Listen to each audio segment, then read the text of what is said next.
This Quartercast podcast is brought to you by Reframing Our Stories. Did you know most people get their sexuality health information from their parents, their schools, and their churches? Reframing Our Stories provides sexual health education, resources, and tools for families and communities to normalize conversations around sex and relationships, remove shame, and reframe our stories to promote openness, acceptance, and a positive sense of self. Schedule a free 15-minute consultation by using our Contact Us link at www.reframingourstories.com. That's www.reframingourstories.com. Hey heathens, you're listening to the Deadly Faith podcast where religion and crime collide. I'm Lola. And I'm Laci. And this shit is lawless. The mind that was in Jesus, that mind is in me. Without me, life has no meaning. Why would God tell you what I'm thinking and tell you what I've said to my wife or my husband when you're not around? It's because I'm the pastor of the church and I need to know. This is the only place where you can see truth. Why are you laughing? Why did I sound like a game show host? Like, and I'm Laci. And I'm Laci. You kind of did. Why don't we do that? I'm in a very goofy mood today. I'm in a good mood. That's fine. Good mood. We needed to talk about Bob's Burgers. Bob's Burgers. Question yes, mark? I started Bob's Burgers. You know, Lola said I should. Mm-hmm. Lola likes it. And so I was like, you know what? Let's start it. It's my lifeblood. I'm glad that you've partaken. I have partaken in your lifeblood and I love it. You know, it's really good. We're, I think, 3 episodes in. Really like it. And I started to realize I think I should go and watch The Office. And I think I will get into it because here's the thing. When I first started The Office years ago, I thought it was stupid. And I was like, this first episode is fucking stupid. And people are like, you need to just get through season 1. Just get through season 1. And so I was like, okay, I'll try it again. Again, tried it. Wasn't a fan. But The Righteous Gemstones. Have you watched that show? No. I don't think I've ever heard of this.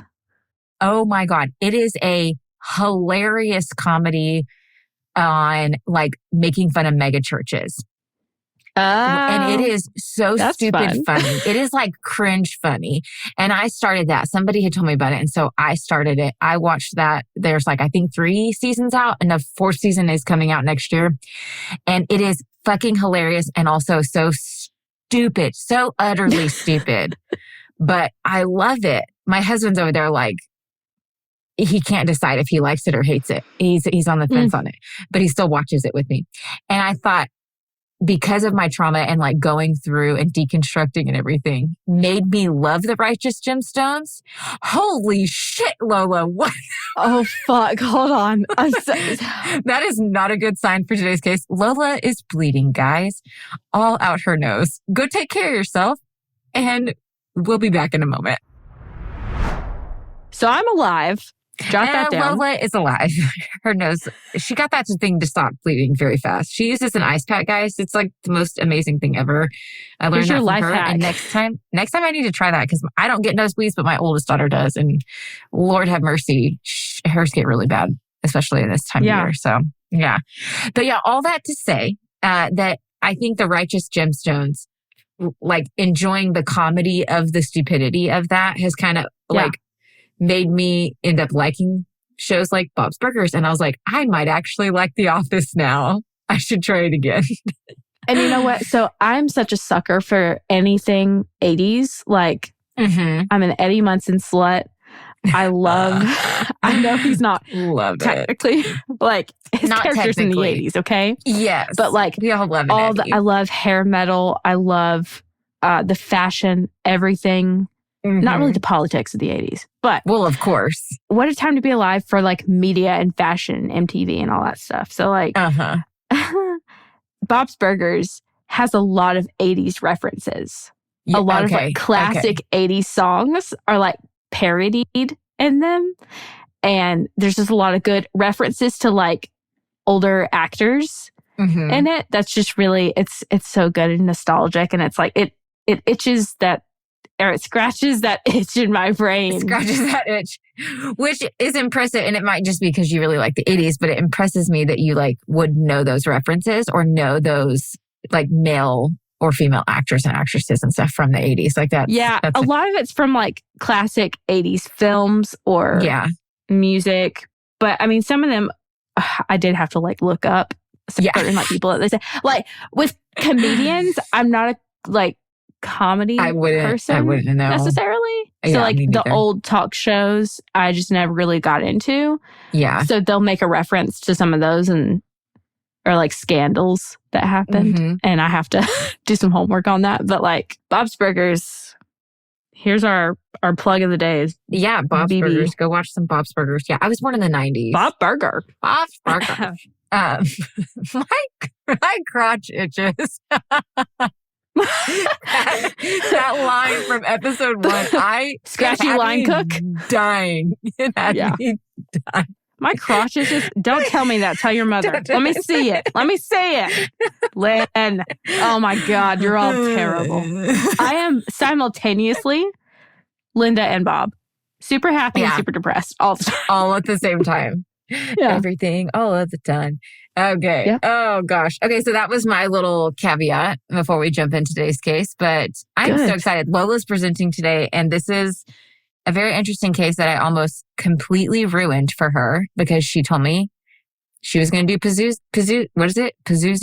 Algarad. Yeah. And so I knew the name just from it being on our schedule. And all of a sudden, one of the YouTubers I follow on Sunday posted a video and I started it, which I started it before I got in the bath. And I like had my phone all propped up on my sink. Oh, and I'm in the bath and she's talking. And then all of a sudden she says the name Pazuzu a couple times. And I'm like, why does that name sound familiar? And I was like, oh shit. And I like jumped out of the bath, water covering me, dripping wet and all. Like grabbed my phone, like turned it off so fast. And I was like, oh my God. No. And I like immediately text Lola. I was like, I almost ruined the case. I'm so sorry. She's like, don't you dare. But I didn't. We realized at that moment that we have to be extremely careful about the true crime content that we both consume on a regular basis. Just so that we don't run into each other's list of cases. So I know. I have to like go reference your list of cases you're going to be covering before I do the same with yours before I watch anything now. Oh, it's so funny. All right. Tell us, Lola. A brief trigger warning. Oh, we've got self-harm, murder, animal harm, drugs, alcohol. Oh, good. Okay. Also just a lot of like dirty filthiness. Dirty filthiness. All right. Dirty filthiness. Dirty filthy like raunchy or just dirty filthy and like ew? Yes, to both. Everything. There's no way around it. Check and double check. All right. Let's get into this. I am so intrigued. I told Laci this beforehand. I don't have a favorite case because that's horrible. Right. Because it's true crime. It really happened. Yeah. And we don't romanticize this. However, if there's any case that piques my interest the most, it has to be this one. Definitely. That's so one. All right. I've been like all over it. Like a youth pastor on a small child. I'm sorry. I knew you were going to say that. Goddamn. I'm just kidding. I'm throwing up noises. Yeah. Okay. So we're talking about, I'll just go ahead and give it to you off the bat. Satanism. Okay. But I have to preface on this that like, this is a satanic leader. They're classified as this. Okay. But Satanism is not how it's portrayed in this case. So I just want to give like a couple of things about it. Okay. So the chief leader of Satanism in the UK actually quoted a couple of years ago, like someone had asked, what do you describe this set of principles as? And he said, doing wonderful things in the name of Satan, reconciling any evil or flaws in yourself, offering community for outcasts to be accepted as you are. Okay. Which I thought was like, okay. I can get down with that, right? I think that's fine. That's good. He said, there's some common misconceptions. We don't sacrifice people. We don't sex traffic. you hold yourself accountable for your actions. You advocate for people that can't advocate for themselves. It's pretty much just like a love affair with yourself. Did he say if they necessarily believe in Satan, or is it just more of a set of principles that they live by? Let me get more into the name. Okay. They don't prance naked in a circle professing love for a red man with a pitchfork. It's not that. I mean, it sounds like a good time, though. I was going to say, it sounds like a fun time. I mean, and technically, a lot of you out there, even the ones that are Christian, actually practice Satanism. Damn. I do too. Like, it leaks over into so many parts of us because it's just a lot of good and seeking truth. Yeah. How it kind of like spawned is that rebellion to find truth, that rebellion from the norm. Okay. Just how Satan, as a fallen angel, had offered truth and knowledge to Eve. It's that constant like search for ultimate enlightenment and truth above what like the normal is or like what the accepted is. Yeah. Kind of thing. The societal acceptance of it. Yeah. Yeah. So it's very humanitarian, believing like yourself as a god and that everyone else is God too. So like treat yourself as a god and treat everyone else as a god as well. I really like that. Yeah, and I know. I do that. I do that as a witch. So it's like, okay, I actually practice Satanism. I didn't even know it till researching it, you know? It sounds very like universalist type. It is, like we're all connected. We're all... For sure. Yeah, yeah. There are some like pieces of it that are not so like universal, as in, I can't speak to the entire like everyone who practices Satanism because it looks different for everybody. Yeah. But most of the time, things have to be earned. I don't mean like love, but like you don't automatically get respect from somebody. You earn the respect, you earn trust, things like that. Okay. And if you're not a good person, they won't advocate for you. They won't treat you like God. They won't harm you. They just won't consider you. Period. Yeah. You just... Gotcha. That's it. So you're just a wet, soggy noodle. That's all. Pretty much. Pretty much. No salt. Nothing. Just very bland. Just a soggy noodle. Yeah. So that's just a little... There's I always look up things on Britannica.com because a lot of good information there. So if you want to look into like more of Satanism and what all that is, Britannica has that topic on there you can look into. And we'll link it in the show notes for you guys. We'll link it. Okay, let's talk about Pazuzu Algarad. Okay. Tell us about this person. Finally, let's get to that. Get to the good shit. So, John Lawson is Pazuzu Algarad. Okay. I'll talk about how we got to that name. But John Lawson is his birth name. He was born August 12th of 1978. Is that a Leo?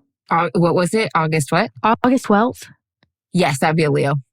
Huh, interesting. That's okay. We don't accept him. Didn't you have a fucking Leo the last time and you were like, I hate Leos? And I was like, oh. I can't handle a Leo in a relationship, okay? They're too, like in a romantic relationship, they're too fucking needy. Anyway.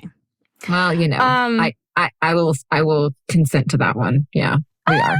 I'm pretty fucking needy. I will admit it. He was born in San Francisco.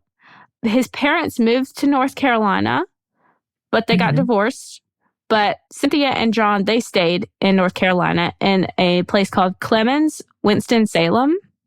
So like the actual city was Winston-Salem, I think. Okay. And Clemens was like a little... suburb? I think maybe a town. Perhaps. Yeah. Something along those lines. I didn't look into a whole geography of it, but it's called Clemens, Winston-Salem, North Carolina. So... okay. That's a mouthful. His dad went back to Cali. He was like, I'm outie, whatever. I don't know anything about his dad or what he did. Okay. Nothing. I got nothing. Awesome. So he had like a fairly normal-ish childhood. Not a lot of info on it.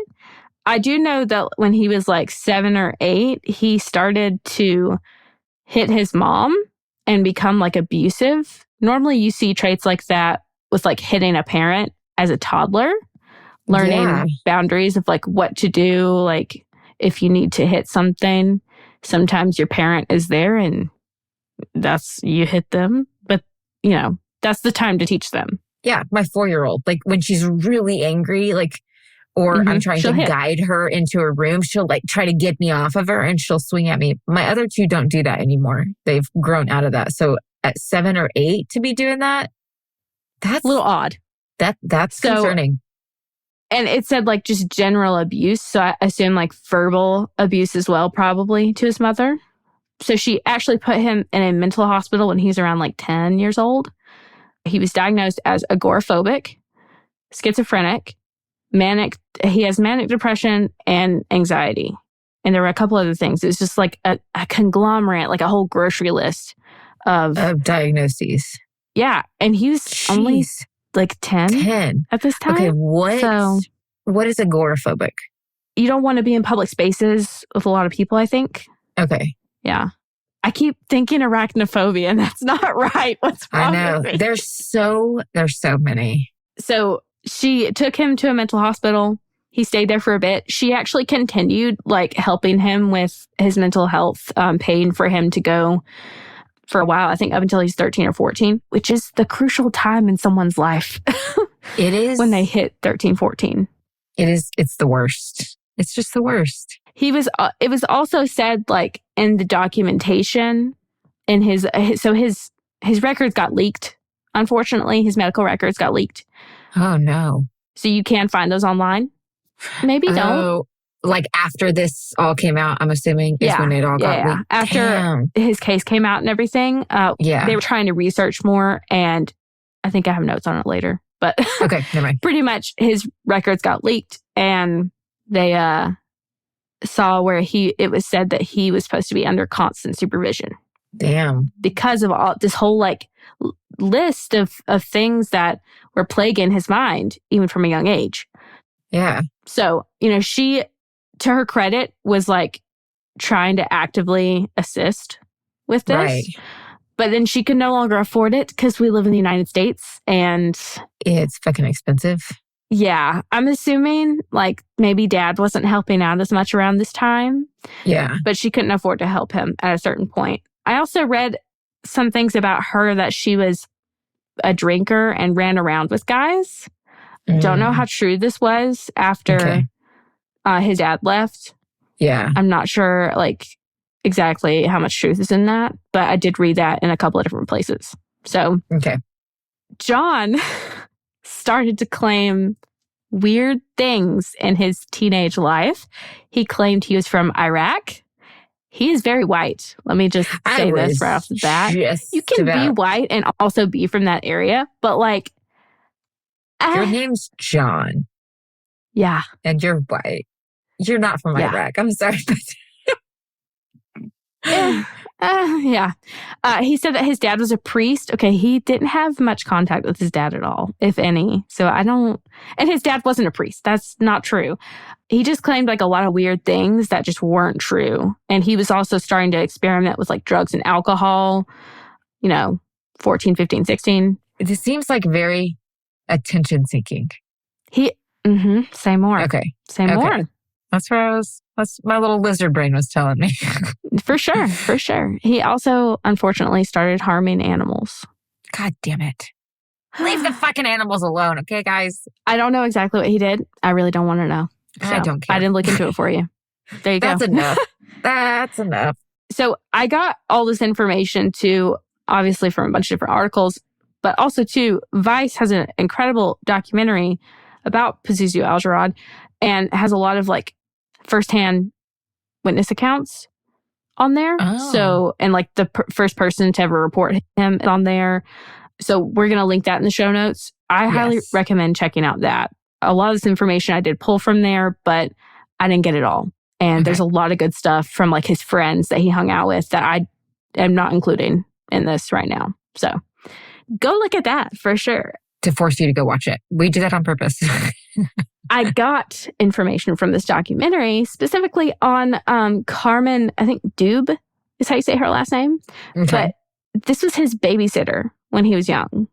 And like, he was like besties with her son that was around the same age. Okay. And he would go stay with them. And she said he was always up super early in the morning. Like, he was a good kid, but he would say things like he wanted to be a vampire, which like is normal for little kids to be like, yeah, I'm a monster. you know, not a red flag in the moment. No. Necessarily. Right. But she said she noticed that he really loved scary movies. And it was around the time that he was like 10 that he started wanting to be those people. Like, he idolized, you know, Jason and Freddy and like all the classic characters of like horror, you know, and scary film. He loved those and he wanted to be them. He loved slasher films. I have such a hard time. And this might just be, I don't even think it's my religious self. Why is your kid watching those shows at that age? I'm not even going to say that I'm not trying to be judgmental, because I'm being very judgmental. I don't understand why parents would let a 10-year-old watch a slasher film like that. Like, my oldest is 9 and we're cautious on what she watches. She also has anxiety, so I understand that's a total another game. And so we're more cautious than a typical 9-year-old without anxiety. I get that. But I feel like even if without the anxiety, I would not let her watch a slasher film at 9. I mean, I agree with that. Really, for the sake of, I feel like around that age, your creativity is booming, you know? You're really coming to your own when it comes to like expression creativity at that age. 1,000%. Yes. And certain things will harness it in like a positive direction or negative. Not saying that negative is always bad, you know?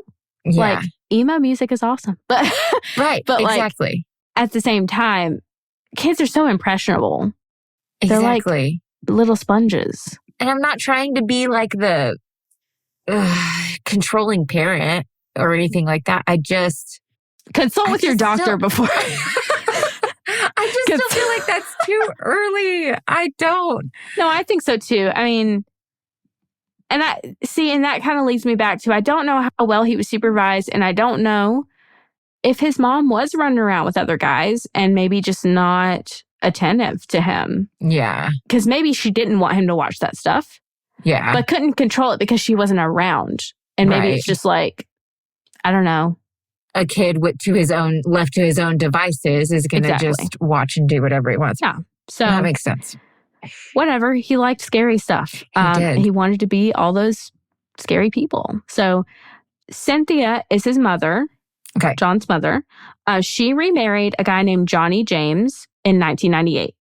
And so they're still in North Carolina, but she moves into a different house. So 1998, he was born in 78. Case. So he's like 20 years old. 20? He's around 20. 88, 98. Yeah. Look at us having to do simple math. Sorry. I don't know math. Girl math. Yeah. So she left him at the Winston-Salem house alone. Moved out. She still had a room there and a bathroom, but she just would check in every once in a while. So she was like, this is your house. You can stay here. I'll pay the bills. Whatever. Got it covered. And I'll just come check in on you like once a month. Okay. Sweet deal. Like, gotta say, for a 20-year-old, fuck yeah. In this economy, thanks, Mom. Yeah. Wonderful. He had it kind of made. And this was a nice house too. Like, I don't know what it looked like beforehand, but like, just from the layout of it, on the Vice documentary, you can see a lot of body cam footage. There's extra body cam footage on YouTube. If you are interested in looking that up, you can. And it shows more in detail of every single room there. And it's just, I mean, it's a decent sized house. I feel like it's the size of my house probably now. And it has a nice basement, and it could have been finished and just done really well. Like, it was a prepped house ready to be like kind of made up, you know? And they had like a nice pool out back. I mean, I'm nervous on where this is going because you said I don't know what it looked like before this, but it seemed like a nice house. So like, don't worry, we'll get there. Okay. Just don't hold your breath. So I'm sure you're wondering too, where's he getting money though? I mean, like, sure, mom pays the bills, but like, Pazuzu, what do you do all day? He's a drug dealer. Oh, okay. Well, that tracks. So I don't think she bought his food. I think he bought all of his food. But as far as utilities and a mortgage, if there was one, I'm pretty sure that she paid it all. So he dropped out of high school also. Okay. Just jot that down. So this was a little beforehand. He dropped out of high school at, I think, 16 or 17. Shit. And he was already dealing drugs at the time. So like she was well aware of that. And the fact that he has mental illness, a long line of it, and leaves him alone at that house. And then just is like, here's a house, I'll pay the bills. Do your thing. Exactly. Like Giving him just full reign. What could go wrong? And I don't know. I know there's a stigma with schizophrenic people, and I do not want that to be like considered. Right. Even in a case like this where there was violence. He was not managed well for anything that he struggled with. Right. And this is more than just schizophrenia. It's more than that. Multiple things going on. His mom, it's his environment, it's everything. Yes. And and it's not the only diagnosis that he's also dealing with. This is a conglomerate of a dumpster fire. Yeah. He was fucked from the get-go, I think. Basically. Just with the not being able to have his mental health actively checked, you know? Yeah. So, so he chooses to be a drug dealer. That's fine. Let's talk about his name. So he legally changed his name in 2002 to Pazuzu Algarad. The name Pazuzu, you probably remember from the Exorcist thing, the Exorcism movie. Okay. Pazuzu is the name of the demon and the girl. Yes, it is. The throw-up girl. You are correct. I was wondering why Pazuzu sounded so fucking familiar. Yeah. If you've seen that film, this is the same one. It's a deity that is derived from, or like more of a demon than, I don't know, derived from Mesopotamia, meaning something that's akin to king of wind demons. Mm-hmm. Okay. Wind demons. So a fart? Just kidding. No, right? Is your name Fart? Sorry, I had to. So his surname that he chose, so his original name is John Lawson. So he changed it to Pazuzu Algarad. Algarad is the surname meaning Lord of Locusts. So he's a fart locust. He's a fart cricket. A cricket fart. He's a cricket fart. We figured it out. I'm proud of us. Oh, merch coming soon. TM. We just have a little cricket with a little poop cloud. Exactly. That's exactly what I was thinking. And it has tattoos on its face, though. Fuck like Pazuzu. Oh, yeah. Yeah. I love it. Definitely. Okay, so you said earlier, this just seems like he's seeking attention. You're right. You're right, because sounds like he actually wanted to freak everybody out. He claimed that he had supernatural powers given to him by the devil, which this is the first crack in the Satanist vibe for me, is like, none of us think that. Yeah.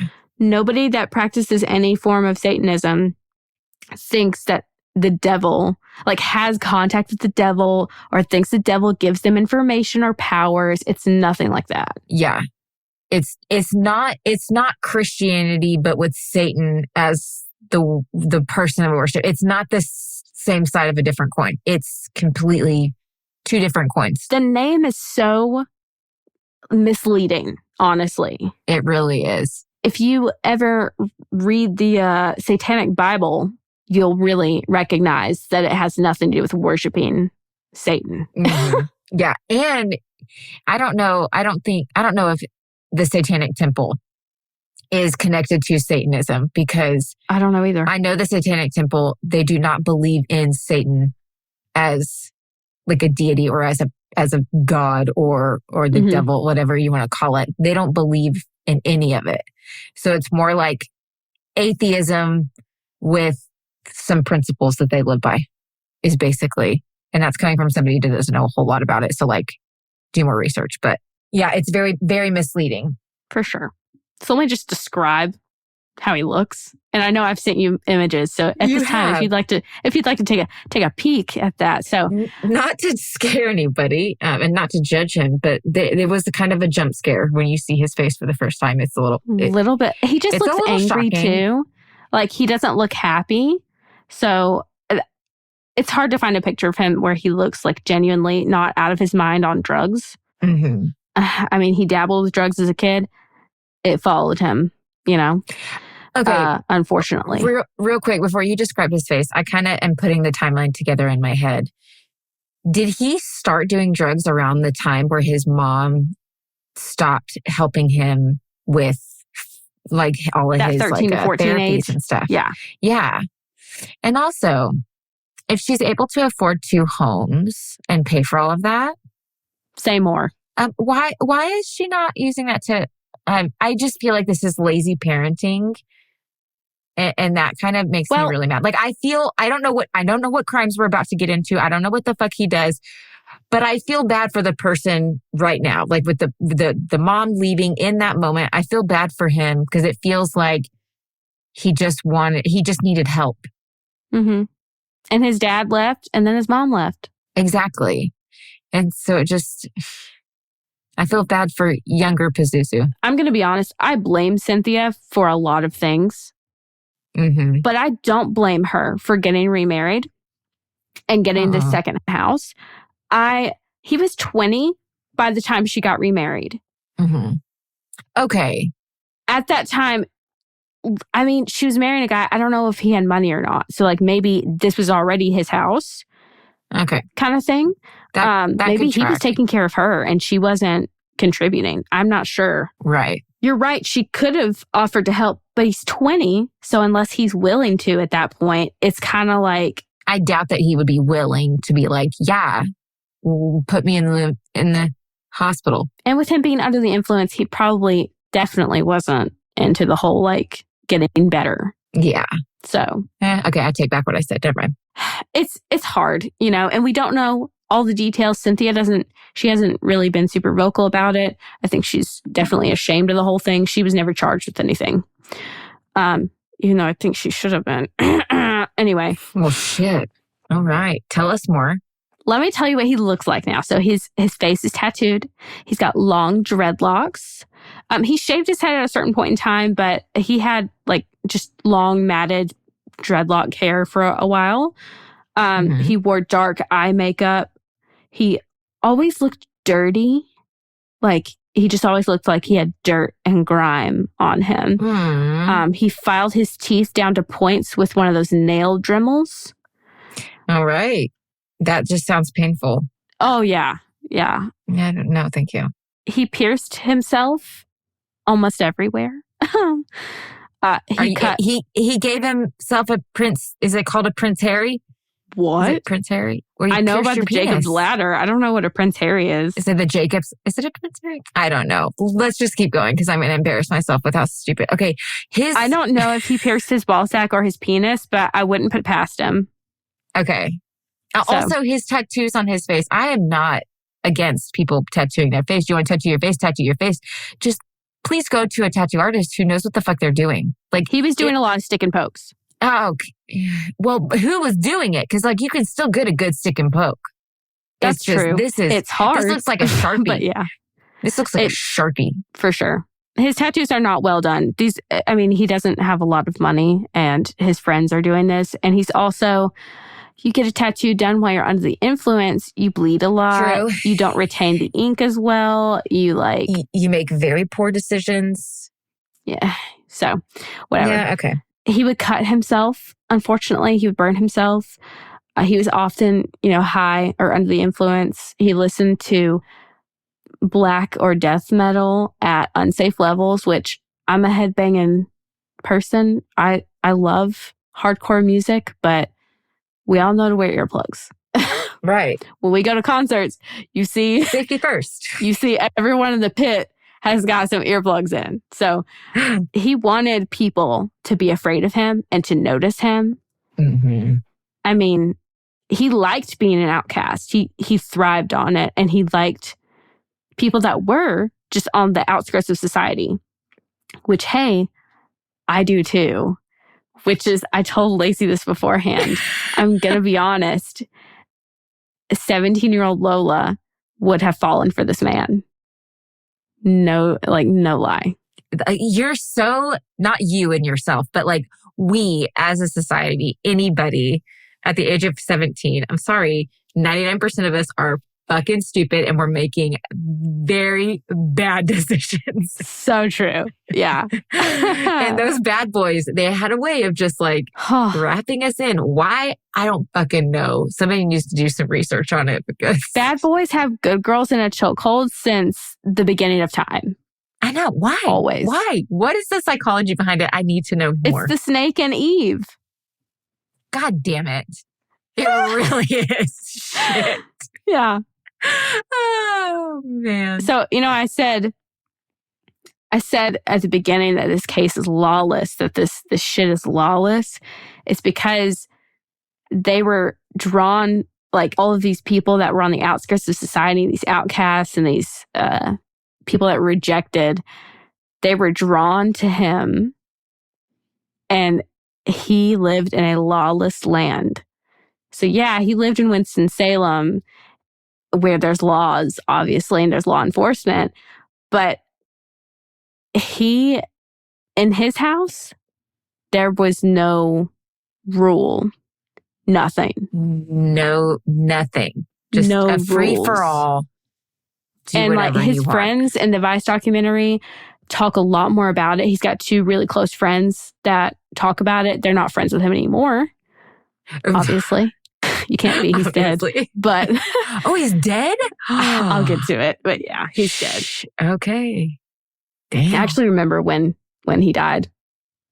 Anyway, so his home was a place for like, you would walk in and you'd see somebody pissing in the corner. You'd see somebody shooting up in the other corner. You'd see people having sex right in front of you. You'd see like dogs running around. You'd see animal carcasses. You'd see blood on the walls. You'd see graffiti, trash, human shit. Like, ew. I am so grossed out. It's like a squatter house. Like, like the condemned house down the road that all the squatters go to. Exactly that. Exactly. That's what it looks like. But it's actually somebody's real home. That's really where he lived, where he ate and slept and did everything. So, because he did not leave his house. I'm going to vomit. I told you he's agoraphobic. Oh. He wouldn't leave his house. Oh, yeah. He couldn't hold a job because of his anxiety. He just he always stayed home. He befriended, those misfits and everything. Mm-hmm. But his home was his safe place, but it was a place that was not safe, a place for self-harm, sex, violence, chaos, waste, death, you name it. Jesus go for it. Christ. You could break a beer bottle over somebody's head and he wouldn't give a shit. You could pick a fight with him. You could pick a fight with anybody in his house. You could rape a girl. You could do whatever you wanted. And you could skin a cat. You could drink the blood of a rat. No, I'm not joking. No. There were no rules. Did they do that? I'll get to it. Oh, fuck me. So everyone, literally everyone that's ever been interviewed about going to this house said, right as you walk to the sidewalk that connects into the house, when you're walking up there, the smell of death and piss just hits you like a freight train. I can't. Why? Who walked in after that? What motherfucker smelt that and was like... And continued. Yes. Yeah. What? No. I know personally, I am triggered by the smell of dog and cat urine. Oh, yeah. It is a trigger. It is a fucking trigger for me, okay? I can't fucking handle it. From my childhood, I'm triggered by it.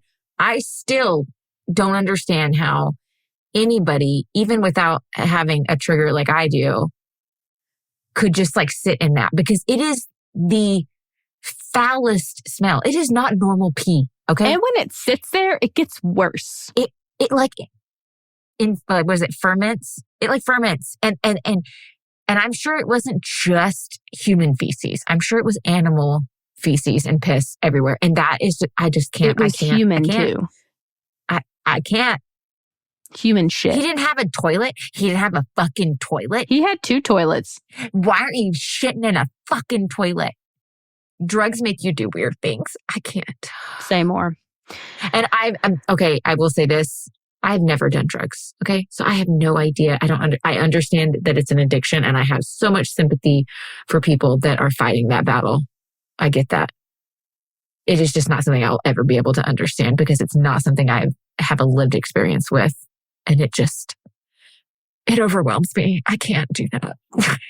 No, for sure. I mean, but there's a reason that so many people are attracted to him and wanting to be at his house, because there was no judgment. You could do whatever you wanted and it was accepted. And like, there was no shame in you having to get your fix at all. Yeah. Yeah. And there was no shame in like, a lot of these people were also like him in the fact that they had a mental disorder, different mental illnesses, where they weren't always thinking maybe the way that you and I would normally think. Right. About cleanliness, about just overall health. It wasn't the first priority. Maybe they weren't raised in a way where they felt that was the priority. So, or they were using drugs to help manage their mental illnesses. And the combination of the two just puts you in a completely different state of mind. And I know that. Like, I know. It's still hard to reconcile. It's hard for me to wrap my head around it because it's not my lived experience. I've never had that struggle. And I sympathize with those who've had. Unfortunately, he manipulated a lot of people into having sex orgies. Ew. To cut themselves, to harm themselves, jump off the top of the house, jump off the back deck, whatever. He wanted to encourage murder and torture and drinking blood. And that included his own blood, someone else's blood, an animal's blood, raw meat. Okay. So this isn't just like a free-for-all house. It's he was a leader. He was a leader. He's not just a passive person in the house. He is telling people to do things, but he and his friends say it so much better in the documentary. The way that he would encourage you to do things and the way that he would, I don't know, he made you feel good about yourself. He, just side note too, his dishwasher was filled with weaponry. Just side note. I had to get that in. Awkward, but all right. It's like these people are already vulnerable people within the society because society has, labeled them as an outcast. And so now this is a place that they feel welcomed. And if he's pressuring them to do things or trying to encourage them to do these things. And they're not in their right mind. They're going to do it. Exactly. And they're going to do it because it's the first place that they've felt accepted. And so they're going to follow along. They consider him a friend. Strong. They don't think of him like a leader. Yeah. They really do think that he's their friend. And I think he thinks that he's a friend too. I mean, I don't think he really knew like what being a friend or loving someone really was. So yeah, that sucks. I just want to compare him so badly to Charles Manson because he had fiancés. Oh. 3 fiancés. Okay. Women idolized him. Like I said earlier, this man looks attractive to me when he's like not filthy. I have to go back and look at this picture because I'm trying to see what Lola sees. I mean, he made everyone feel so liberated. So like he had these 3, say it, whatever you're thinking. Go ahead. I can see it. I can see it with the dreadlocks. I with the dreadlocks, yes. Too. With the dreadlocks. Like when it's this one, and we'll post these on our Instagram. Not that one. Not that one. Okay, backwards. Yeah, not that one. But like this one with the dreadlocks. Yes. There's just something about it that I get it. I get it. And to really, when I saw his picture of him when he was like, I think 14, it's like a school yearbook picture. He just looks so precious. And then when he's a kid, there's another one that's a early, like elementary school picture. And he just looks so happy. I just wonder what went wrong. Right. You're like, I feel so bad. What happened after that? No. He would just look so precious. I hate it. I think that for me, I wouldn't have fallen for him like head over heels and like wanted to like be in a deep relationship with him.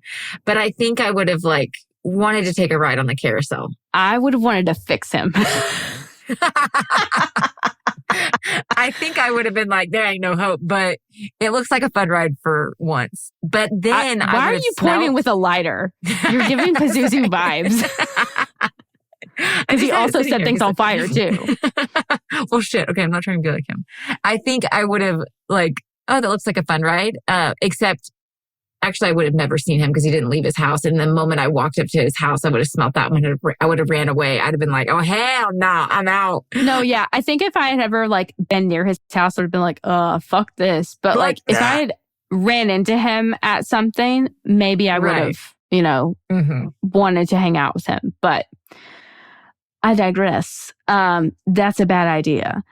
Right. So he had 3 fiancées. Let me talk about them for a second. So he had Dixie, Crystal, and Amber. These were all very young girls. Not like young like a child, but like 18, 19, 20, something like that. Okay. So his fiancées dated other people too. That was fine. And he had other girlfriends too. But like he had these 3 like fiancées. Like these were his fiancées kind of thing. Okay. I don't know what all that meant. But he manipulated them into sex a lot. So when you say manipulated, like, would he use drugs to manipulate them into sex? I don't know. Or he just kind of had a way? He doesn't. Okay. We never got any information from Pazuzu. All right. Well, fuck. Like, we had information. I wish we had gotten the chance for someone to interview him a little more hardcore. But he had police interrogation and that was it. Shit. So he just controlled them through like fear, paranoia. Oh shit. Desires. And if they've got a mental disorder and he's coming in with paranoia, that's like that's a bad combo. So really, I'm not going to go into a lot about Dixie and Crystal, but Amber, who is known as Bubbles, we'll talk about her a little bit more. So Amber was his legal wife. Don't know when they got married. Holy shit, he was married. He was married, he did leave the house. I don't know how they got the marriage license, but anyway.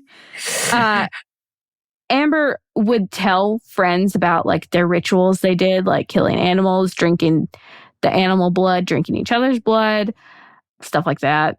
So there were rumors circling Winston-Salem about Pazuzu, like everybody knew. He's just a weird freak that lives on this street and he has like a bunch of weirdos over and they like trash the place and have sex and blare music too loud. Like, everyone knows about him. They just don't really do anything. And this is a highly religious area. This is the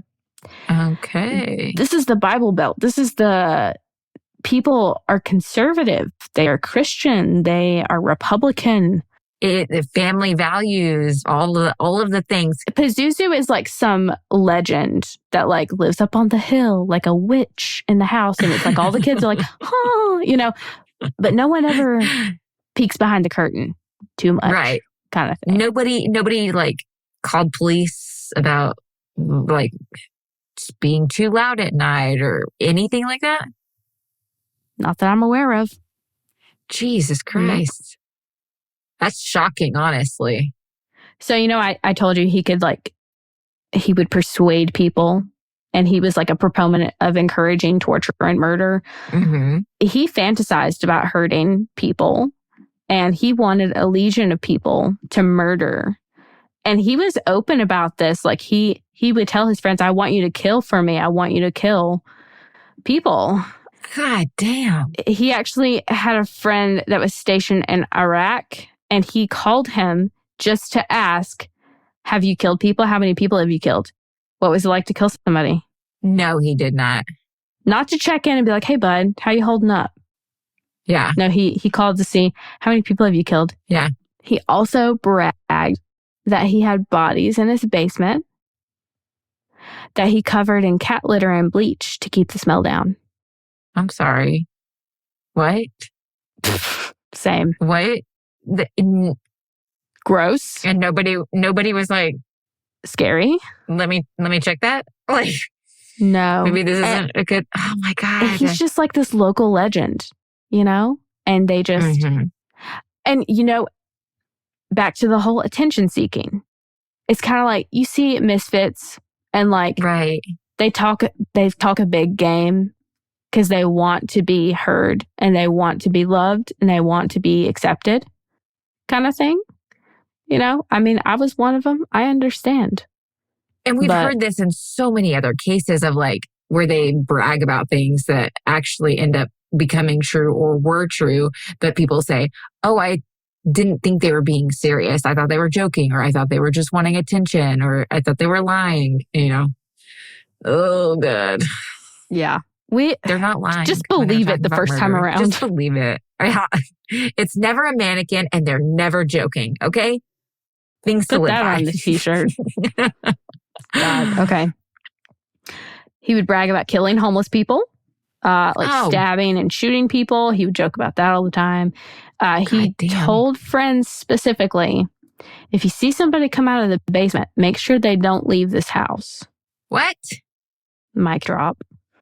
What's in the basement? What the fuck is in the basement? I'll tell you what's in the basement later on. I'm so scared. I'm so scared on what's in the basement. Oh, this one should have been on our spooky. This is actually a Halloween episode. It really is scary. This really is scary. It is terrifying. I hate that misfits are automatically labeled as someone to be afraid of because honestly, you know, I am a frequenter of the Birmingham hardcore music scene. I love a good mosh pit. I love all of the people that dress like creepy, scary things, you know? But I swear to God, if anybody, man, woman, whoever, falls in that pit, you've got 10 people reaching to pick you up that don't even know you. Like, yeah, I have met the gentlest people, the sweetest people, as opposed to in my normal everyday life, acceptable looking people that have acceptable jobs. You know, they can't compare to some of these other misfits or outcasts or whatever you want to call them. So like, I hate that this is kind of encouraging that whole, if they look different, they're bad. Same stereotype. Yeah. Exactly. Yeah. Exactly. So that kind of sucks. But anywho, yeah. No one actually believed anybody was like in the basement though. They just thought he's just talking shit, you know? Mm-hmm. Oh God. What's in the basement? I'm so nervous. My butt's puckering again. God damn it. So he actually confessed to a friend, I've done something bad. Help me dig a grave or I will kill you. Oh, yeah. What do you do? What do you do in that moment? If someone told me that? Yeah. Would you dig the grave? Do it. I say, go ahead, kill me. Look me in the eye and kill me. Go ahead. I'm going to be honest. I'm going to be fucking honest. I think I'd dig that grave. I'd be so fucking terrified and I wouldn't want to die. I don't have any friends like that is the thing. Like, I don't. I'm just trying to be like, if I was this friend, but I still had the same, like, I think I'd be so terrified. I'd dig the grave. I'd be so scared. I think I'd have the same reaction as like, if someone was like, give me everything you have or I'm going to shoot you. I said, shoot me, do it. Do it. I won't have to pay taxes. Do it. You know, like, I don't, whatever. I don't know if I should laugh at that or not. I'm so not willing to back down. So, and I need to be sometimes. Even like at the Taylor Swift concert, you know, with those guys approaching me, I was like, you don't want to do that. And they're like looming over me. They're like 6 foot tall men, big men. And I'm like, fuck around and find out. You don't want to do that. My husband's probably listening to this like, are you sure about that, Laci? Are you sure that you would just dig that grave? Because there's been multiple times I almost got hit by a car, a pizza delivery guy. Yeah, he was backing up and he was just like hauling ass in our, this is like when we first got married. Okay. He was like hauling ass and he almost backed up into me and I took my keys and I like slammed him down on his trunk and I swear to God, he shit his pants. I swear. I came around and I'm yelling at him like, you're watch where you're going. Like, you could have killed me. And Tyler is like watching from the window of our apartment. He's like, okay, babe, like he got it. Well, then like I came out because I felt bad yelling at him and I stood at the bottom of the stairs waiting for him to finish delivering the pizza. And he was like terrified walking up to me. He had his head down because I think he thought I was going to yell at him again, but I apologized. And then one time in Hollywood, California, some fucker at a stoplight bumped our car. Oh my God. I was at a stoplight in fucking downtown Hollywood, jump out of my car and I'm yelling at this guy in a convertible. Like, you just hit our car. And Tyler's jumping out like in the middle of the road. Like, get back out of the car. You're going to get yourself killed. Yeah, you're crazy. You would not bury the body. Maybe I wouldn't. Maybe I wouldn't bury the body. Okay, so whatever.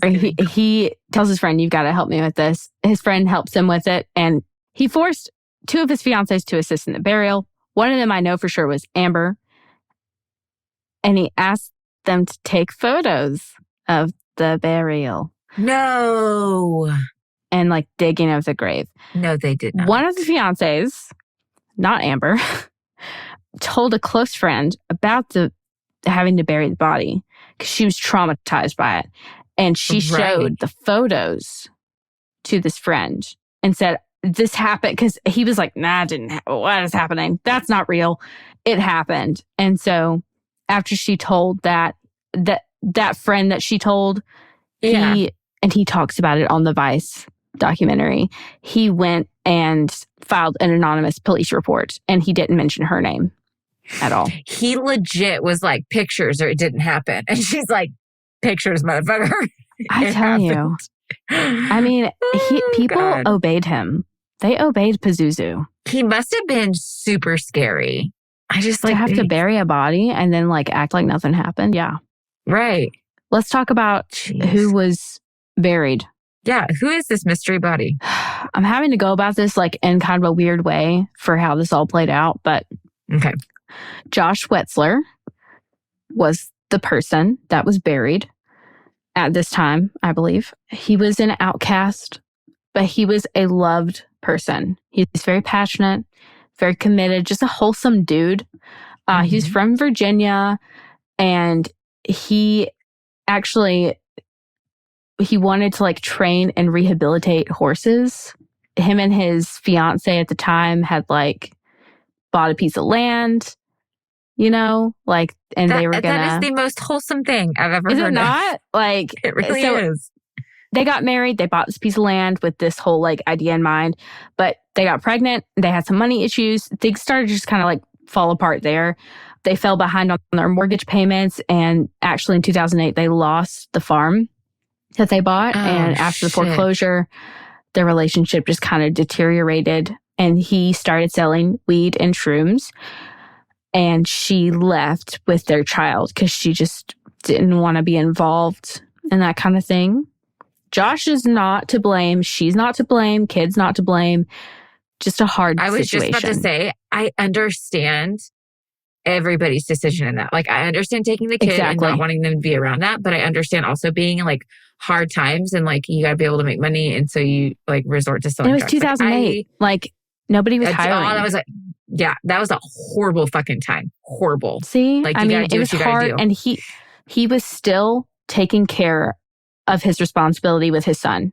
He still was like seeing his son actively, you know, paying child support. Like he was a good, like there was no bad blood between him and his former fiance, or I don't know if they were married, might have been wife, but there was no bad blood between them. Unfortunately, at a certain point in time, police raided Josh's home and found where he had received some shrooms in the mail, which is a federal charge. Oh, shit. So he was charged with a federal drug charge. And because of this charge, guess what? He can't get a real job afterward when he gets out. So it sets him down the path again of trying to sell drugs. So like it's a cycle. Well, Josh ran into Pazuzu. He found Pazuzu. and ran in circles with that same crowd. So it's like Josh is a good person. There's nothing wrong with Josh or his family. Like, he was a good dude that was just in a hard time. And unfortunately, our system, it's not broken. It works the way it was supposed to keep down people that encounter a bad time. So, that sucks. And they go into a lot of that with the documentary. I just had to share a little bit about Josh because I thought it was so cool that him and his gal got that piece of land and they made smart decisions to try to keep their family whole and everything and give their son a good life. So it makes me mad when people are like, well, they shouldn't have sold drugs. It's like you would have done the same thing if you were in the same. I'm so happy you have the privilege to never know the struggle where you had to sell drugs. Yeah, exactly. And it's like, so happy you never had to deal with that. Now shut up. Yeah, congratulations, Alinda. Sit the fuck down. Yeah. It makes me so mad. And even like when George Floyd died, somebody even said to me, he had a baggie of drugs on him. And I was like, that doesn't mean he deserved to die. That means because he had drugs on him, that he just deserved to be murdered by the police. Mm-hmm.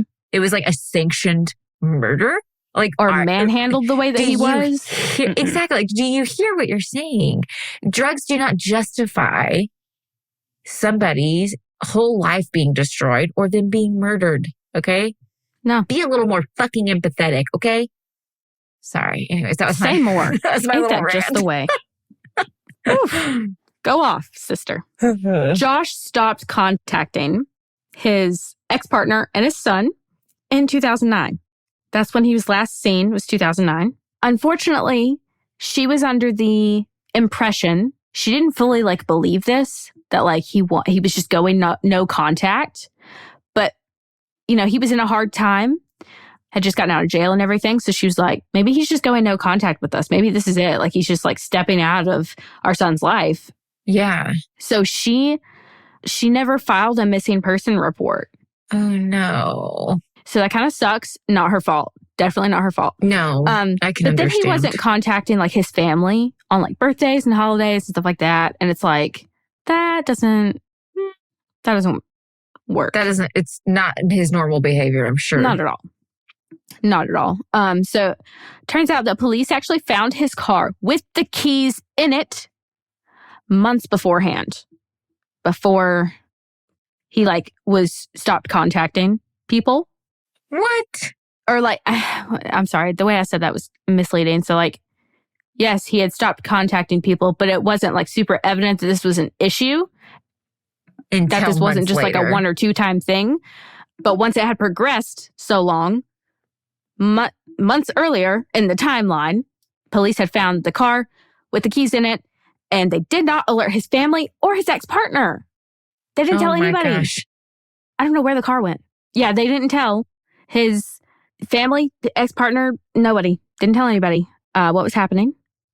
No, we found a car with the keys in it. Where's the car now? Where's the car owner? Yeah. And why aren't we investigating? Come on. Well, they saw he had a record. God, that tracks. And when you see someone has a record for drug charges, you kind of just don't think they're human anymore for some reason if you're in law enforcement. So, unfortunately, that probably was part of the whole thing. It's like drugs make them feel like they're not worth the time and resources to put into it. Oh, you were into drugs. You sold drugs. You have a felony. We found your car with your keys in it. You probably are just on a drug bender or you've died from an overdose. It's not worth our time, money, or resources. Ugh. Horrible. They're horrifying, still a human horrible fucking being. I know. Yeah. Oh, so frustrating. This is, kind of where you see a lot of people falling through the cracks of justice, unfortunately, is just because of drug usage and mental health disorders. So Josh hasn't been seen. Whatever. Nobody contacts them till way after the fact.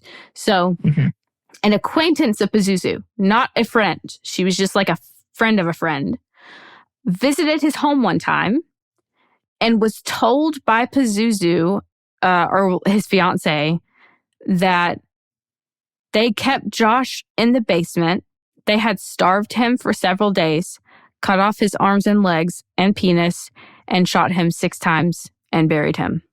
What?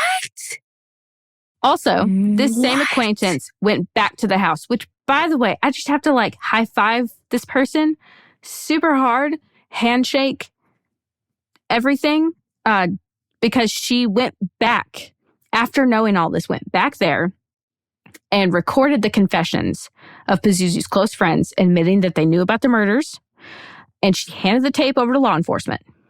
She then actually traveled. She does not know Josh or his wife. Traveled to them, like over to his ex-partner's home, and told her what she knew. Oh my gosh. This woman is God. This woman is God. Her courage seeping out of every orifice of her body. I know. Holy shit. So hold on. Let me get this timeline right. Okay. He had already been buried, correct? For a while. Yeah. Okay. So did the police already know from the anonymous tip from one of the fiancés, the girl's It circles back. friend? It circles back. It circles back. Okay. I'm jumping ahead. All right. Sorry. Go ahead. Law enforcement didn't do everything they could have. Yeah. And I'll talk about that at the very end. Fortunately, she was able to talk to Stacy, Josh's ex-partner, and tell her what she knew. And Stacy was able to tell their son, your dad has passed away, which gave him closure. She said she saw like relief wash over his son's face, knowing that his dad did not abandon him. That was the closure that he needed. And he's a great kid, and like they're doing well and everything's good. And they miss Josh like crazy, but he knows dad didn't leave me. I don't think he knows any other like details of it. Maybe now he does, but at the time they didn't give him. That was enough. Yeah. So. Oh my God. Neighbor across the street. Let's talk about her. She's on the documentary. Super cool chick. She apparently, I guess, had never had any noise complaints. I don't know.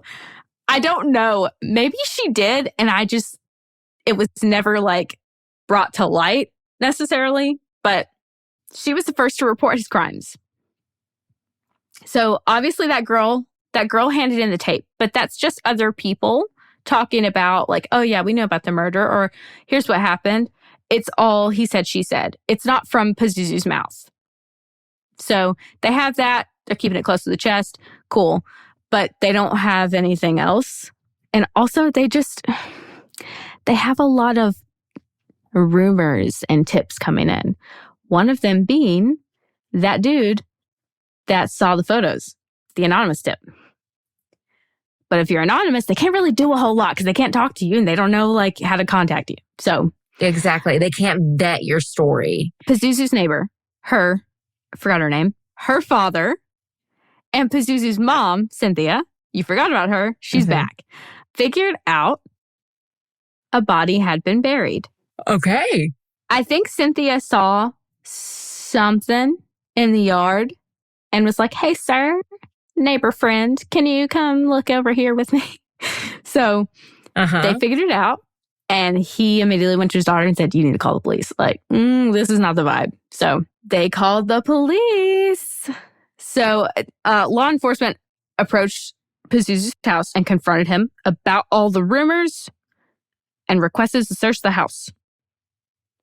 So February 10th of 2011, Pazuzu's home is searched. They had to go get a warrant. Investigators didn't find any evidence. Huh? Cadaver dogs found nothing. What? And I'm sorry. What? The mom and the neighbor dug up where the body was buried. They didn't dig it up. No. They did not dig it up. They saw, disturbed earth. Right. Okay. They saw something was not looking quite right. Okay. And it piqued enough interest where he ran to his daughter's house and was like, yo, something's not right. Call it in. Shit, call the cops. Okay. And so then the cops come, and then the cadaver dogs are like, I smell nothing. Which I don't know, because whatever. I won't get into the whole like training behind cadaver dogs, because I've done some extensive research on it, and it's super cool, and whatever. It's a whole thing. They rarely ever miss things. Exactly. That's why I want to be like, it was a whole fucking body. So like, user error. Like a lot of people will try to say, because of the other stenches around the house, that it clouded their judgment. That does not happen with cadaver dogs. That does not happen. When they do their training, they literally will fail the test if they like, they'll be told to find the dead thing. If there's a dead raccoon and then a dead body and they go to the raccoon, guess what? They fail the test every time. They'll have a dead deer, a dead dog, a dead person. You got to find the right one. So like, they'll have a conglomerate of smells all around them. They will literally fail their test if they don't identify the correct remains. So I'm just so curious on why that happened, how that happened. I'm very confused about that whole thing. Not sure what happened there. But like I said, his home was searched in 2011. They don't find anything. I got to back up before 2011. In 2010, Pazuzu is arrested for allegedly choking his mother at their home. Okay. She fainted because of the violent manner in which she was choked. And she did not press charges against him. And he was released. So he was taken into custody, but immediately released. Oh my God. Mom, press charges on him. Jesus.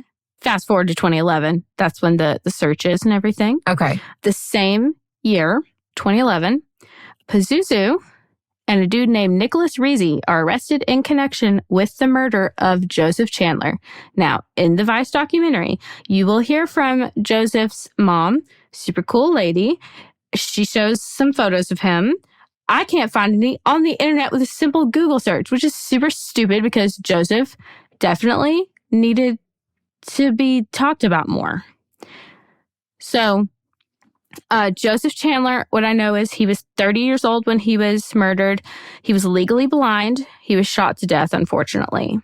So how his mom explains it is that Joseph was at a store, got into a car with the two men, and they drove him to a nearby like river place, observed the full moon. Nicholas stated that the devil worshiper will kill on the full moon.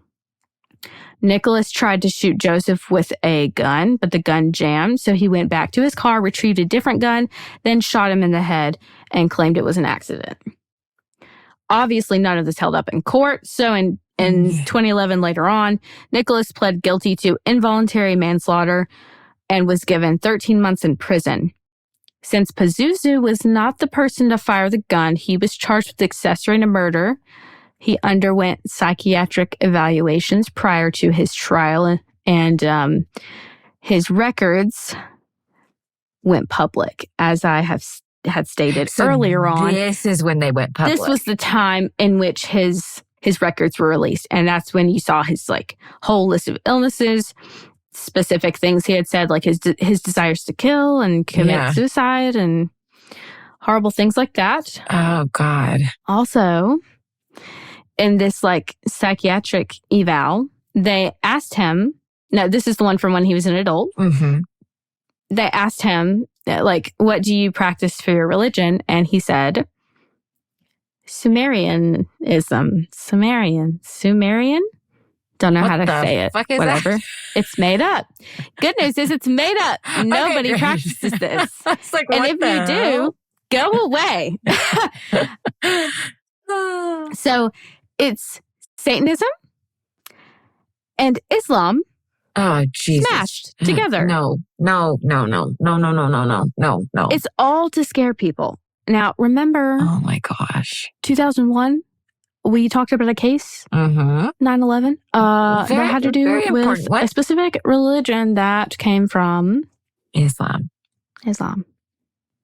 So, he is taking that whole fear tactic, that whole like racist, religious, bias, thing, and mashing it with a heavily controversial religion named Satanism into one. So he's like trying his hardest to make you fear him. And hate his guts. Oh my gosh. He's trying real hard here. He is.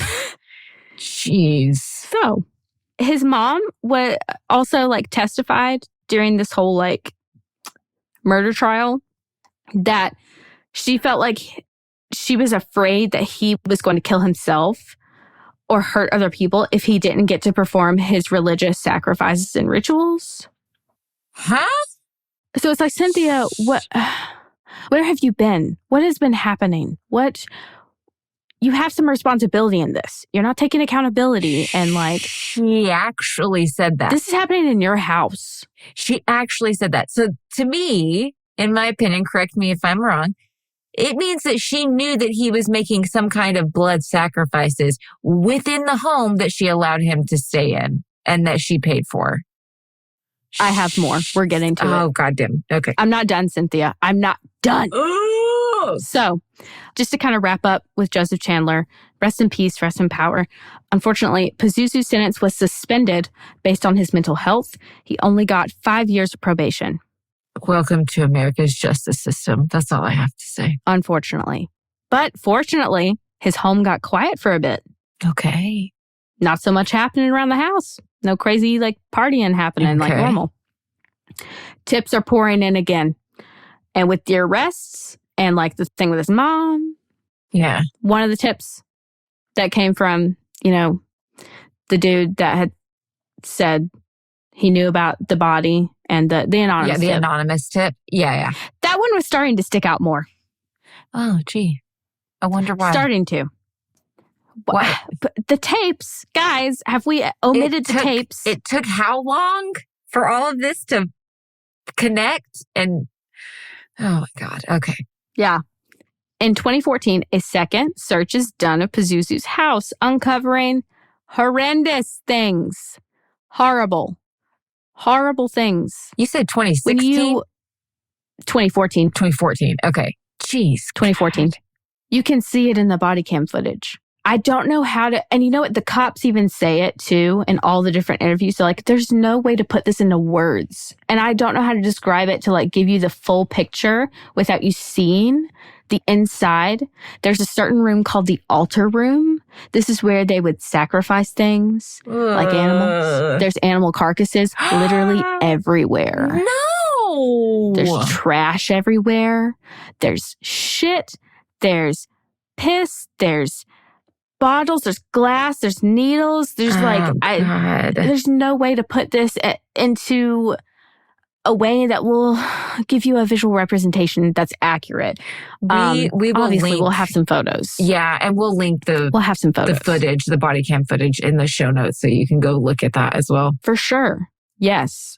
I won't even try to describe the rest of it to you, but in the backyard, you see a fire pit with some ground disturbances. A skeleton was found shortly after digging. Like they barely even tried. And they tried to put a fire pit on top of this person. On the corner of the house, another ground disturbance was found. And another skeleton and a shit ton of clothing was found. I'm not sure like who all's clothing. Another skeleton? Another, if you can believe it. Oh my God. They had to leave the house, go get hazmat suits, and then come back in to get evidence because it was so unsanitary. It was so... I would be wearing 13 hazmat suits, one on top of the fucking other. No, I'm out. I could tell how uncomfortable some of the officers were in the body cam footage. Because, like, they wear the booties and the gloves in. And that's what you wear in your initial search. Yeah. I could tell that they were like having a hard time trying not to touch anything. Yeah. Like your shoulder against the door, like things you don't think about when you're walking in a house. They're like, they just seem uncomfortable. I would feel like I had bugs crawling on me if something was that disgusting. Like I could not, no. I was going to say, when I say animal carcasses and like blood on the walls, I don't think people would quite understand unless they saw the footage. Yeah.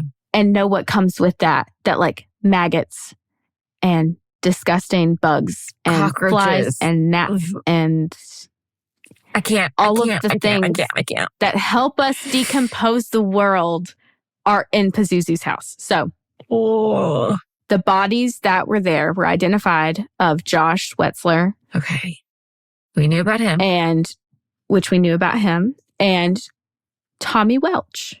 Who's Tommy? So I'll talk about Tommy in a second. Okay. So Pazuzu, Amber, and Crystal were arrested and charged for the murders and the burials. Okay.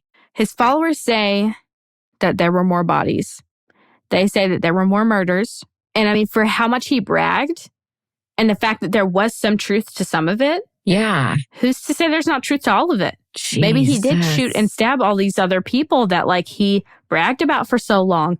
Maybe there were more bodies that like he just burned or like, I don't know what else. So, and because these are misfits, these are outcasts, these are people that are under the influence of different illegal substances, it's like society forgets these people and they're gone now. Yeah. And it's like, who will remember them and who will give them a burial they deserve? And why did they have to lose their life in the first place? It's exactly. Let's talk about Cynthia one more time. One more time, Cynthia. Her again. She was present for both Tommy and Josh's murders and did nothing. It was proven that she was there for both of them. Wait. Hold on. Rewind. Hold the fuck up. You mean to tell me his fucking mother was in the home? Mm-hmm. How do we know this? I'll tell you about Tommy. Okay. We'll circle back around. Okay. Well, this kind of makes it come full circle with Cynthia. So Tommy Welch, normal working class guy. It's kind of same thing as Josh, wholesome person. Disappeared 3 months after Josh. He was walking to meet up with his brother and he runs into Amber and Pazuzu. And he got in a car with them. We don't know why. And there was another person in the car too. We don't know who that is. We've never found out to this day. They went to Pazuzu's home. They drank. Amber turned to Pazuzu and said, I'm going to kill him, meaning Tommy. And he said, okay, just go get the gun. Whatever, you know where it is. She shot him 2 times as he sat next to Pazuzu on the sofa. He died at age 36. His family reported him missing when he missed family movie night. He had no issues with alcohol or drug abuse. We do not know much about the encounter with the couple. We don't know why he got in the car or what was happening. My God. We don't know. Yeah. Rest in peace, Tommy. And he was under the fire pit. He was under the fire pit. I just think like how unnecessary, how like, what a worthless act, you know? I mean, senseless. Like, what did that achieve for you? I don't get it. I say it comes full circle with Cynthia. Cynthia witnessed him being shot twice and walked back to her bedroom. I don't know exactly where she was for Josh's murder and his like, I don't know if he was actually held for a couple of days, starved, and then dismembered. I don't really know for sure, but she was there for it. I can't. So she had this other house with her new husband, correct? And then she also had a room at her house that she let Pazuzu have. Yeah. And so she would come and stay? I assume that she would stay, but not for very long. Yeah. She was just there for check-ins. And like the house was gross. Horrible. And like she knew it was gross. Like she didn't want to stay there. She did have a bedroom and a bathroom there. And you could tell they're like not vastly different from the rest of the house because it's still kind of dirty, but like it's less dirty. Yeah, for sure. And it looks less used. Like whatever. But I don't know exactly if she'd stay for a day, a week, if she'd just literally drop by and then leave an hour later. She saw this happen. Yeah. And did not get charged with the crime, with anything. Nope. No, not okay. I'm not okay with that at all whatsoever. It's possible that like maybe she had claimed that she was scared for her life to say anything or do anything. Because that's what most of his followers also said. Yeah. And none of his other followers were blamed. I mean, the people that talked on the documentary, they were questioned. Yeah. And they weren't charged either with anything they saw or did. But did any of them actually see the murders happen? The one that he said, I'm going to kill you if you don't help me bury the body. Oh, yeah. Oh, yeah. A lot of this law enforcement stuff doesn't make sense. And let me just talk about that for a second as I wrap up this case. But like the justice system in Winston-Salem, North Carolina, still refuses to fully pull back the veil to truly know what all happened in that house with Pazuzu. April of 2015, Pazuzu's house was demolished in under 2 hours. They wanted to forget this. They didn't want to dig any deeper. They didn't want to sift through all that trash and through all that shit to see what actually happened that they actively ignored. He was a living legend in the town, and some scary Satanist, and all these rumors were flying about, and it was entertainment for half of them. There was no concern for human life or for those that were falling through the cracks of society that desperately needed help, needed to feel love, needed just the basic things that a human needs. Yeah. It all just fell through the cracks. Did they even like try to search the property for more bodies? I don't know. Okay. I just know they searched where ground disturbances were. So I'm assuming they didn't dig up anything else because of everyone saying like, oh, there's probably more bodies. There's got to be more bodies. There's no house there to this day. Oh, right. It's haunted as fuck. You build something right there. Don't fucking, no. I don't even know if I believe in ghosts, but like that house, fuck that shit. I wouldn't. Nope. Well, and let me just say this as someone that practices a certain type of witchcraft. If you want to open the door to something, you will. And there's no guarantee that it closes. I'm good at that. I'm not, nope. No, I'm not good with in the sense of, no. What I meant was like, I'm good with that. No portals need to close. I am good without that. Like, I don't know if I necessarily believe in any of that shit, but I still don't think I would touch a fucking Ouija board.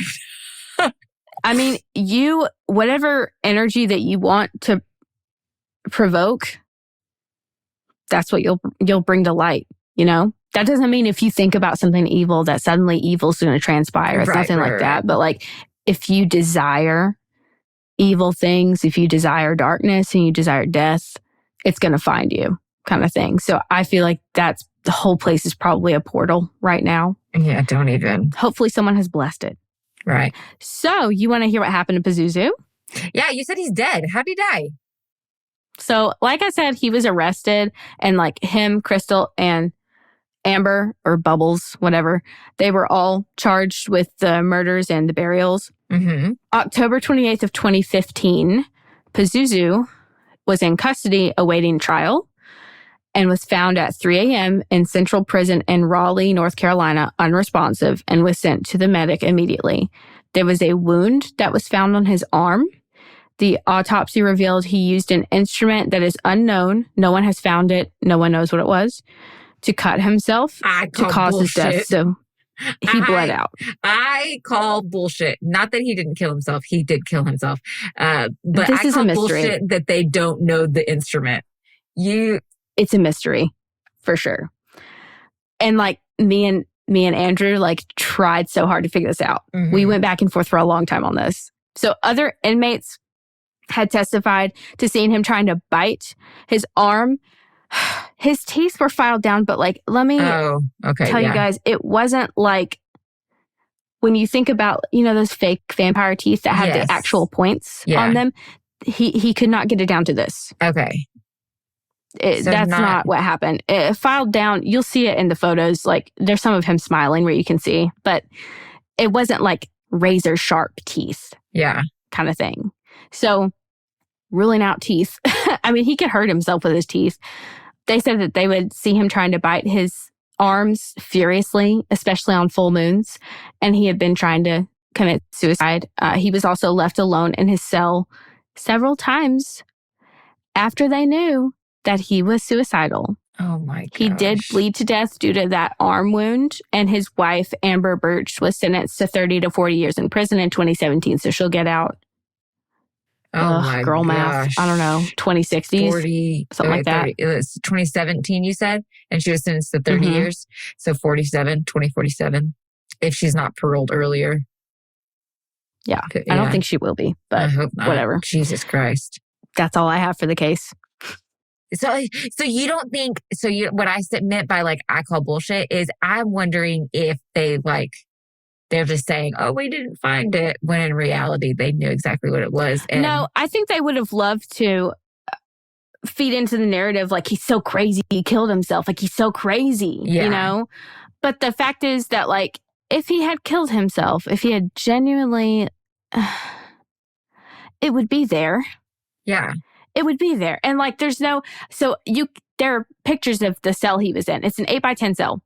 And there's not like such a rough countertop, like a sharp piece of the bed. Yeah.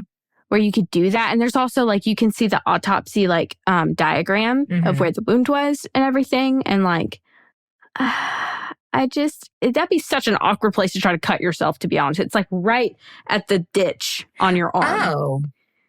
Right at the ditch, which is a vulnerable spot for, you know. But I'm trying to, okay. If you're going to bleed out from the arm. I wish you guys could see this. I'm trying to. How are you biting? See, that doesn't make sense.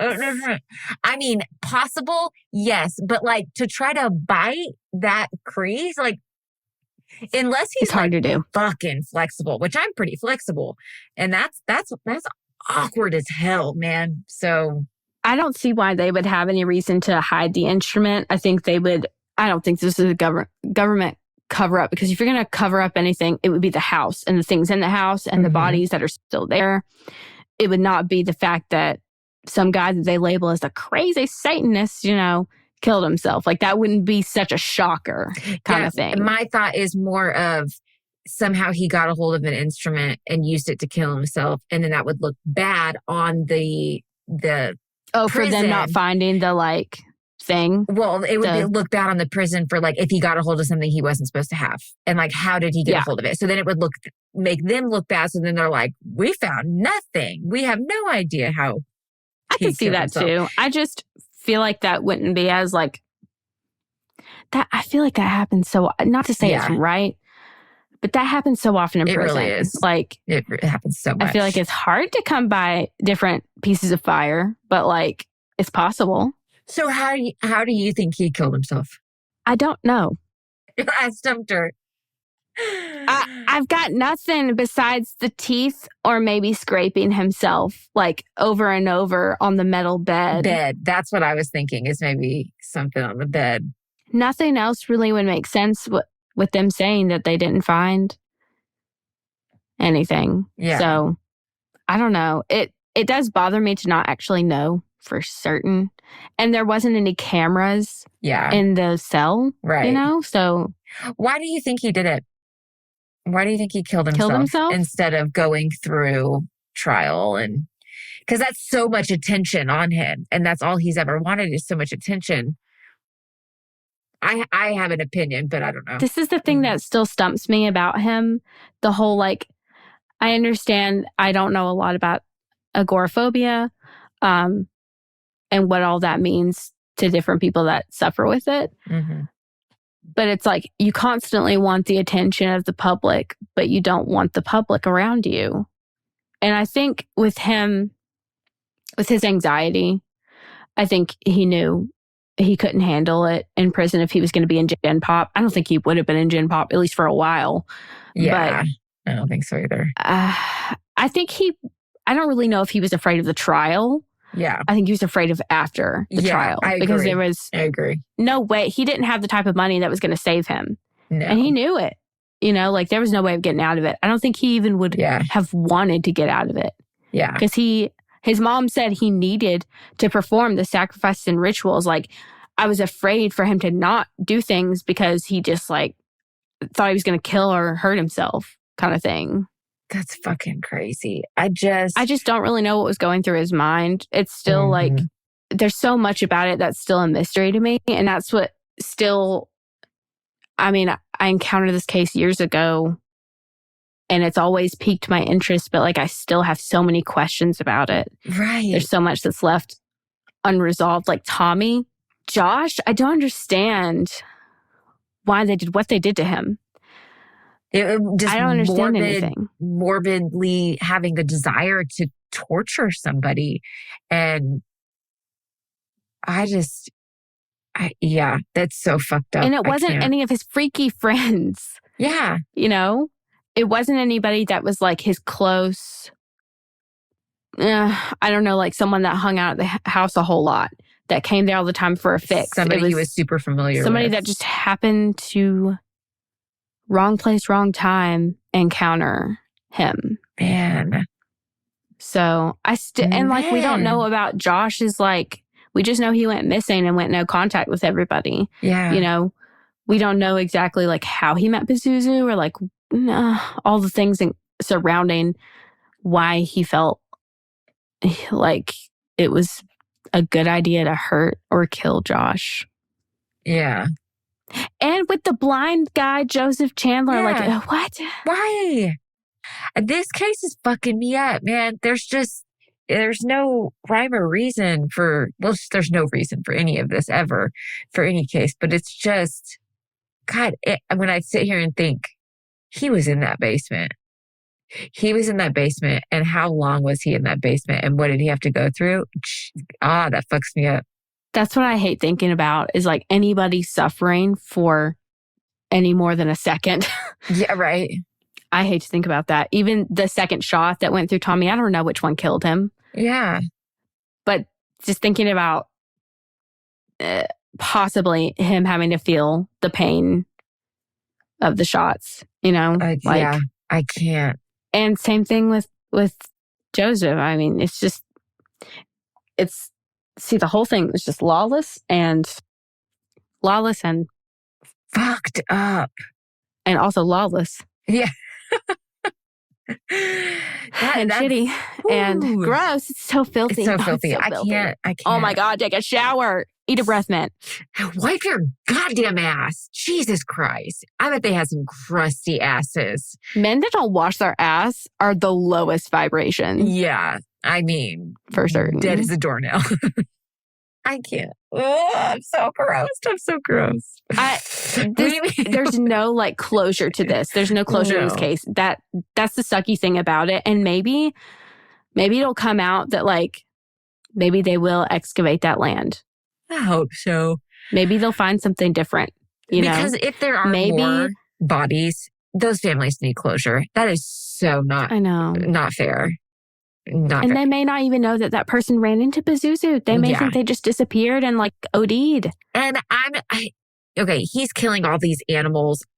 We have talked about serial killers. We literally just got done talking about serial killers for the last month almost, or over a month. So you don't kill these animals and do all of these crazy sacrifices and then kill two people almost back to back within just like 3 months, you said, period. Mm-hmm. They've murdered 3 months. Two people. Mm-hmm. And then they weren't caught for years after that. I'm sorry. That was not their only murder. The only two murders.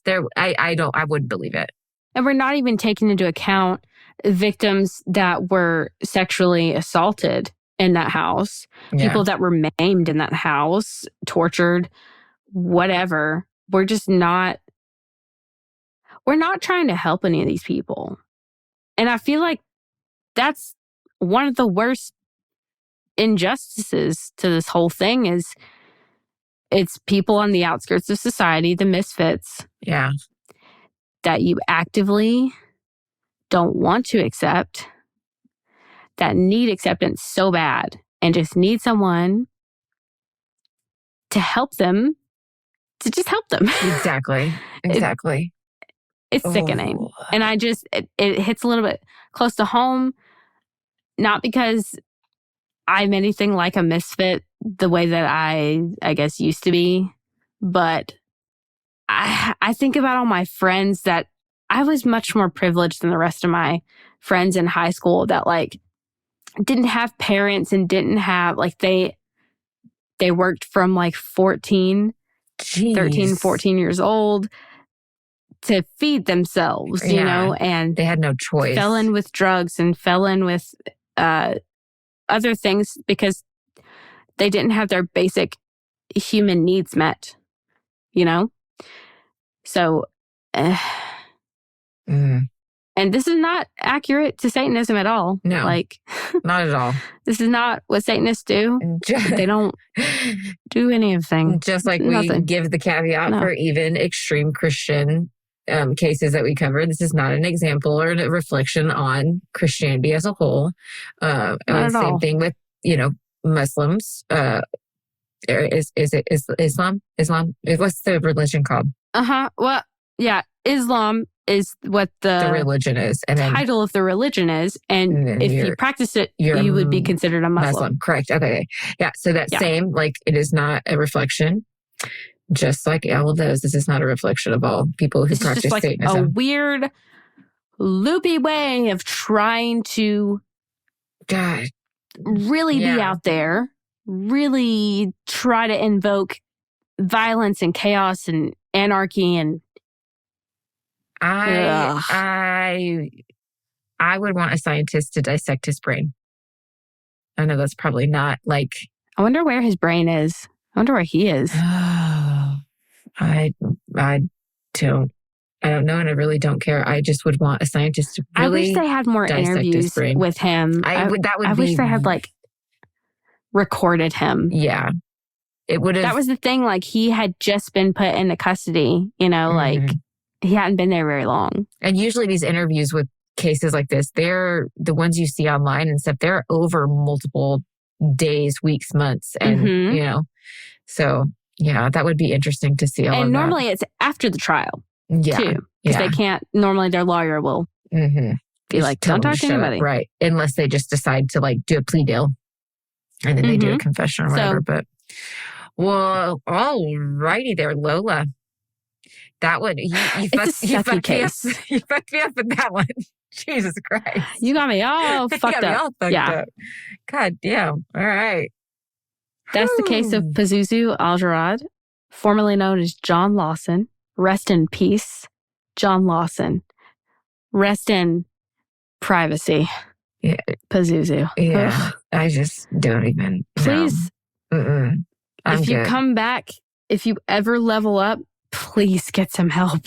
Please. Yeah. How about we just like don't level up at all? Like, how about just like don't come back. Put you in a box and let's just lock you in there. I'm good. Let's hope that Tommy, Joseph, and Josh all come back in a different life, Kings, much better, queens, wealthier, successful, healthy, happy, loved, appreciated, respected. Yes. Amen. Hallelujah. Yes. Anyways, my palate cleanser. I made pickles today. Did you like start making them? Or did you finish making them? I started and finished all on the same day. I had to get my mind off this case because, good Lord. So we're going on to pickles, guys. No, okay. So I have this recipe, which I will link it in the show notes because it's so fucking good. It is not a dill pickle recipe. It is a spicy pickle recipe. There's literally no dill in it at all. You put a fresh cut jalapeno in the vinegar solution with it. Jalapenos. And it's so good. I made a jar the other day and they're refrigerator pickles. So you don't I don't seal them. Oh, okay. So I just let them sit in the refrigerator for like 3 or 4 days. Bitch, I downed that entire fucking jar. It is a big ass fucking jar of pickles.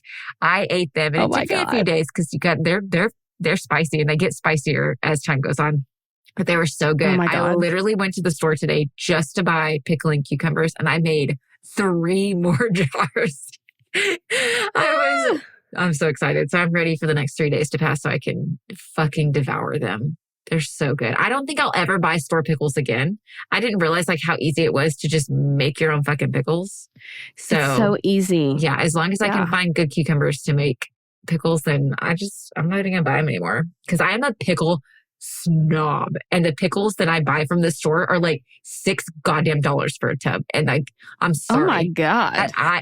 Like I said, I'm a snob when it comes to pickles. What's wrong with you? I know.